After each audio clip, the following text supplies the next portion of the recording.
Naulilang lubos ang 3 bata sa Bocaue, Bulacan dahil sa isang aksidente. Namatay ang kanilang ama at madrasta matapos mabundol ng jeep at bumangga sa isang truck ang sinasakyang motorsiklo. Darito ang report ni Cara David.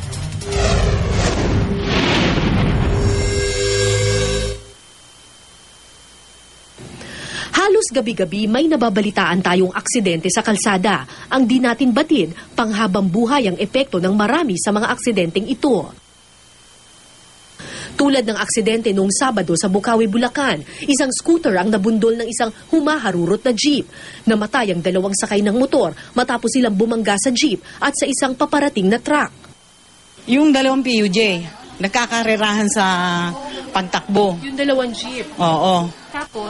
Tapos siguro yung truck, o mo nga hinahantay niyan dumaan, doon ngayon sila nabundol. Parang bola daw eh. Tumama doon, unang tumama doon sa jeep, sumalpok doon sa truck. Pero hindi lang ang buhay ni Emma Andres at Danny Rumangka ang naapektuhan ng aksidenteng iyon, kundi pati ang kinabukasan ng 3 anak ni Danny. Sana po hindi na lang po sila na grasya. Kasi wala pong mag-aalaga sa amin. Maagang iniwan ng kanilang ina sina Melody, Joy at Maymay. Dahil walang kakayahan ng ama na alagaan ng 3, tumira sa iba't ibang kamag-anak ang 3 bata. 2011, nagdesisyon si Danny na buuhing muli ang kanilang pamilya. Hinanap niya ang mga bata at tumira sila sa isang barong-barong sa Bocaue. Mahirap man ang buhay, ang mahalaga, sama-sama sila.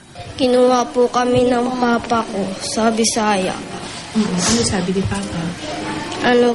Kukunin na lang daw po kami para hindi kami magkahiwalay.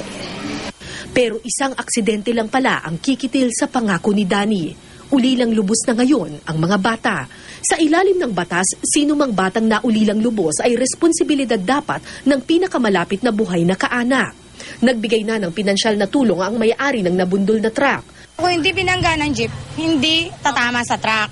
Yun lang. Pero ako naman, maayos na tumulong sa parehong pamilya. Nagbigay na ako ng financial support at saka sa pamburol ng pamilya.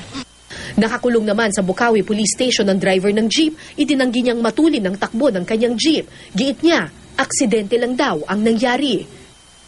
Para sa unang balita, Cara David reporting.